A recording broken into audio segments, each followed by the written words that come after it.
Hello and welcome to the show. I am here on Forza 6 with a silly car build. Now, a lot of people wanted to see me do various stuff with the classic Mini Cooper. This car does not work as an autocross car. The rules of that series, the car has to stay with a standard driveline. Now, in A-Class, or with a front-wheel drive Mini Cooper, it is a twitchy death machine, which doesn't really work for autocross. However, I'm going to see how the twitchy death machine will fare when it comes to a silly car build, and this is going to have a wet circuit to deal with. I'm not sure this is going to survive Virginia very well.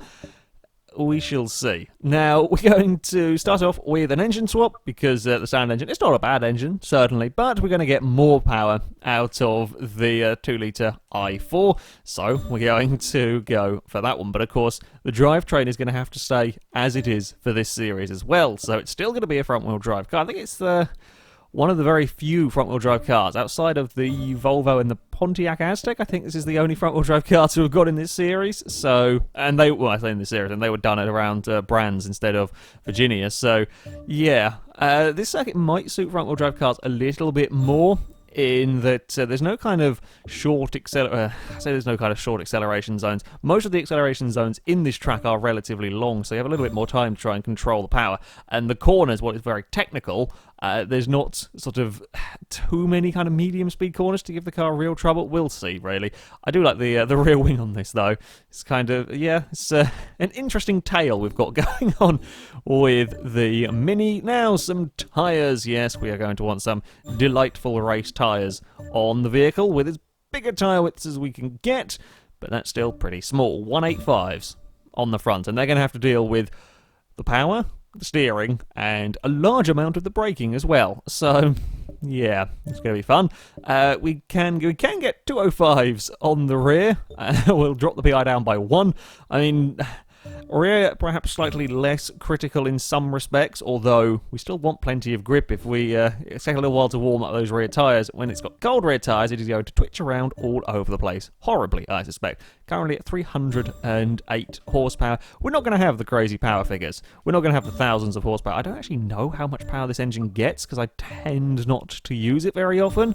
We will have to wait and see, but yeah, we're not likely to get well, we're not going to be getting 1,000 horsepower out of this, but we're going to have more than enough to cause a lot of trouble for the car, I suspect. Right, we will get some race brakes to try, well, maybe, hopefully, slow it down, some race suspension. This stuff, I mean, is going to give us some handling. It's not really going to overcome the far too much power going through the front rails of a car that is far too light on a very wet circuit, but we might be able to get some vague corner speed. Basically, we're going to kind of blast down towards a corner and then not go near the throttle for quite a while as we kind of coast our way through the corner to try and make sure we get it turned. You go near the throttle in this car, we are going to have horrendous understeer, I suspect. We will get some weight reduction. Just how light will the Mini go? Well, it's down to 1,383 pounds with 300 horsepower at the moment, and it's only going to go up, the power. Can we get the Mini into S-Class? I don't know if we can or not. And it's still jumping PI up a bit at the moment. Is when it stops increasing PI, that's when we know we've got trouble with the handling.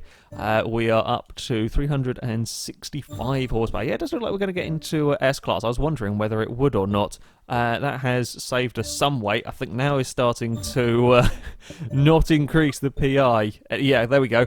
80 horsepower has added 1 PI. 1 PI onto the vehicle. 20 horsepower has added none. So basically all of this power is going to be wasted in wheel spin and uncontrollability. But that's kind of what we're going for here. 530 horsepower. Still going up. We haven't even got to the turbo yet on this engine. And we're up to 556. Could we get, well, maybe we get sort of 600-700 horsepower in this car. Wow, this is a more powerful engine than I was expecting. 684. I was kind of expecting it to sort of top out at maybe 500, but no, we're up to 700. 707 horsepower out of this car. It is mighty impressive. 719 horsepower in a front-wheel drive Mini, and to finish it off with a flywheel on. That is absurd. Absurd levels of horsepower in here.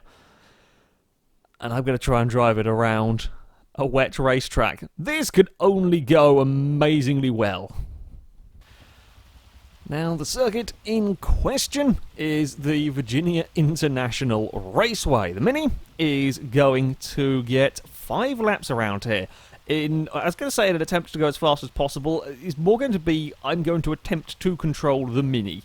If I can get a lap without spinning and falling off the circuit, I think that'll probably be a victory. I mean, lap time-wise, our fastest car is the Toyota Camry NASCAR with 107.0. If I can get within about 20 seconds of that, I'm probably going to be doing quite well. Our slowest vehicle is a Rolls-Royce Dawn, a 13.9. Again, we're not going to be getting even remotely near these times, I suspect. But let's have a go with the Mini. There is going to have to be much carefulness. Carefulness is an official measurement of driving in this car to try and get any power down onto the road. As you can see with a little telemetry, we are not going to be going anywhere near full throttle for a lot of these corners, I suspect. Let's see how we fare, though, through these opening turns. Now, when we're not on power, we might actually get turned relatively well. Yeah, we can carry half decent speed through there. I suspect, oh crap, we might have rolling issues. We're going to have to try and stay off these curbs. I am quite pleased, though. This car is not quite as twitchy a death machine at the moment. Like, the back end has actually got some grip about it, which is very nice. Which is very, very nice indeed. I just can't go anywhere near the throttle whatsoever. Second gear out of here. No, all it wants to do is spin the front wheels. We're up into third gear here, and still it is wanting to spin the front wheels. Still the rear tyres haven't heated up, but it's, I have actually had a lot worse cars than this. I've had vehicles with a lot worse problems with the back of the front wheel drive cars with the cold tyres. I was really thinking this was going to be horribly snappy on this opening lap, and that is just not the case here. Okay, let's go through the gear, try and go through the gears if we can. Just stop the wheel spin going on. Please stop wheel spinning. So the other cars have been getting up to about 170 miles an hour. Here's 138. 138. But that doesn't mean we can go quite late on the brakes up towards turn 1. Brakes are good. That's yeah, probably the best feature on the car. The brakes do feel pretty good. Let's face it, it's a very, very small, lightweight vehicle to get slowed down for turn 1. I just can't go near the throttle. I can try higher gears. I don't think it's actually going to matter. We're also not likely to roll. See, as I ran over the curb ever so slightly, didn't even lift up onto 2 wheels. Surprised. I would have expected the Mini to be a potential roller, but that is not the case. I suspect even if I just go like 4th... Oh, God, yeah, 4th gear, you don't 5th. It's just wanting to spin the wheels, and because we've got massive turbo on here, we're not going to get any acceleration whatsoever, so I'm going to have to just kind of try and deal with it as... oh, no, we got a little twitch coming out of there. Oh, God, puddles are not fun, This is not as terrible as I was expecting it to be. It's... yeah, not... oh... okay, I've tried to carry too much speed into there. I was really expecting this to be absolutely, completely undrivable. It's not easy to drive, but it's not horrendously uncontrollable. We might get even within 10 seconds of the NASCAR around here. 139, I can brake later. I know I can brake a lot later up into there. We can carry some good speed, or relatively good speed at least, through this opening section. Oh God, get turned. Second gear is probably where I'm going to want to be. I suspect if I was trying to really not have the wheel spin whatsoever, you could easily go a lap around this circuit without ever getting to full throttle.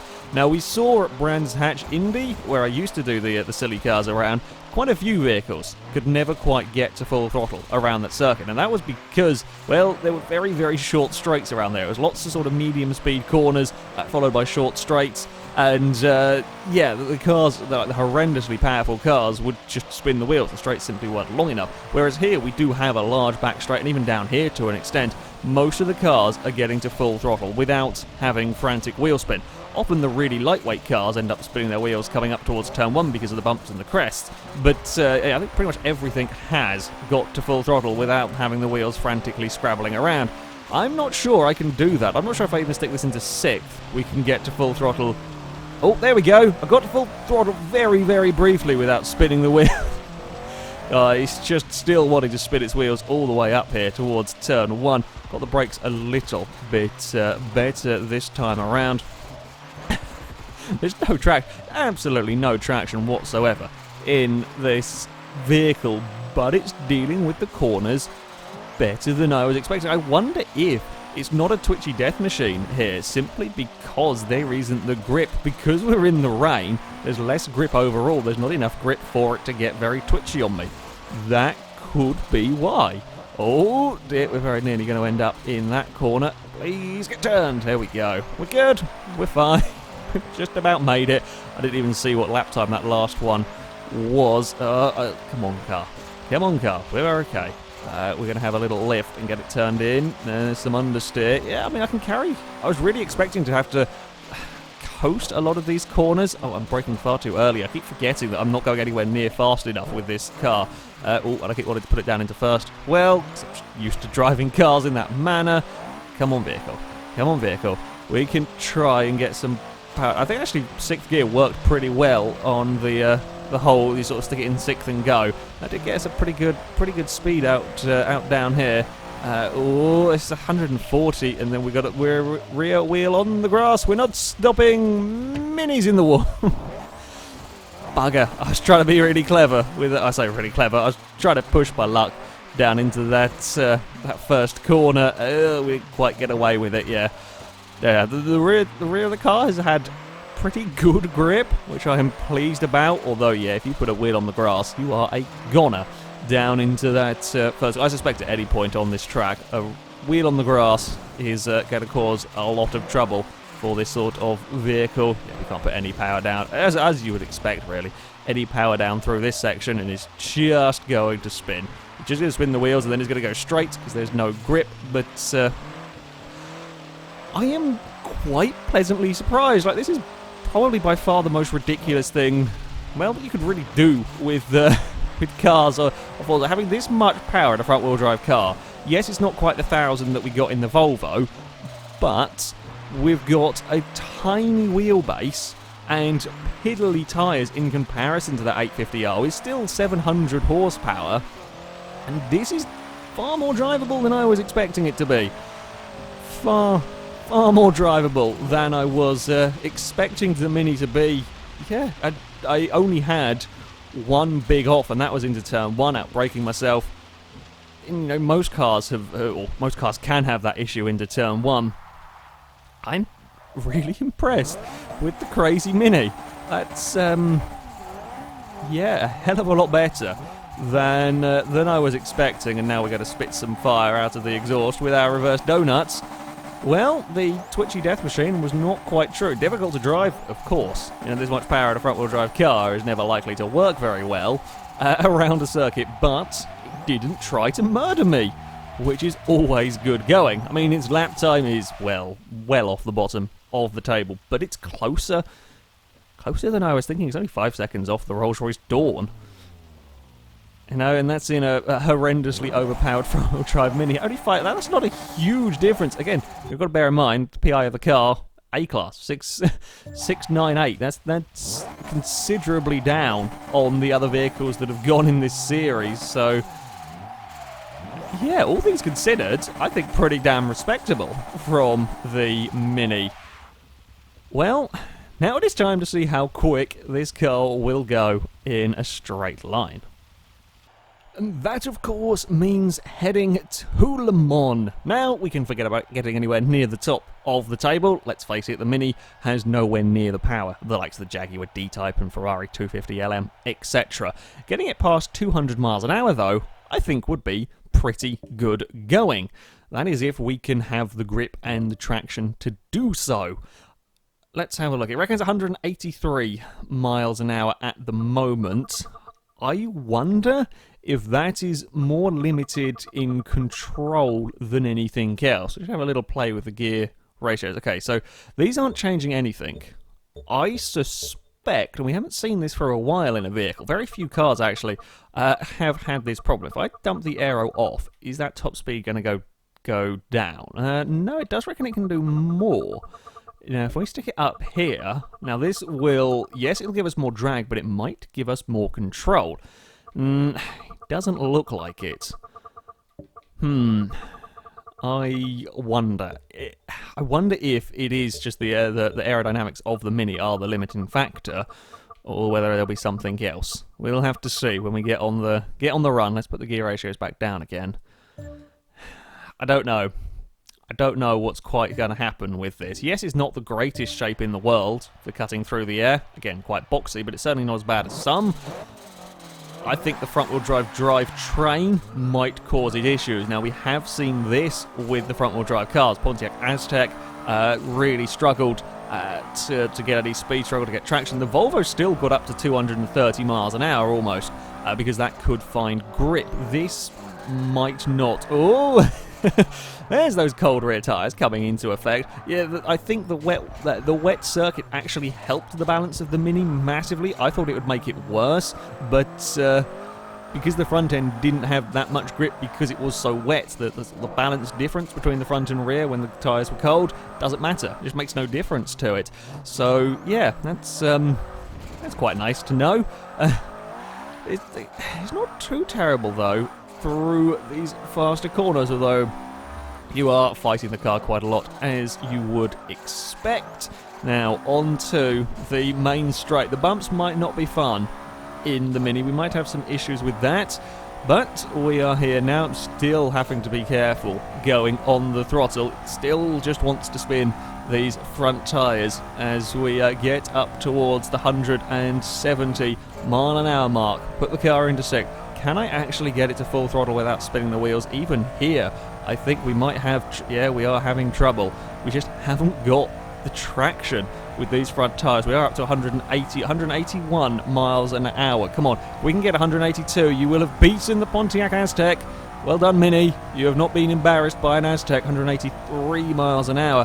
The issue is, if I try and go full throttle here, we just get wheel spin, so I'm having to try and control it, but I can't get any more power down onto the road. I feel like the car can go faster, 184 miles an hour. The car is probably capable of 200 miles an hour if I had big enough front tyres. If I had front tyres capable of deploying this power to the road, we might be able to do it, but yeah, if I just hold the throttle down, we're actually losing speed there. It's... yeah, pretty as crazy as you'd expect a 700 horsepower Mini to be. It's not a bad speed, 184 miles an hour, considering, you know, the aforementioned difficulties. It beats the Aztec, which is always always good. The Aztec can firmly remain at the bottom of the table in this one. Yeah, I'd like more. I'd like to get 200 miles an hour of the Mini, but the front tyres, they just can't put that power down. We've seen it with front-wheel drive cars before.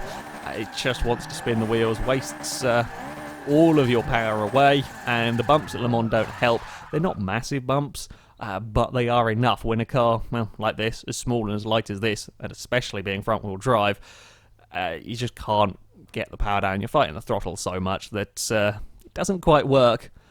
But again, more controllable than I was expecting it to be. I was really thinking it was going to be horrendous, and yes, it is. Certainly with cold rear tyres, it is not nice to drive in the dry. That balance is not quite there.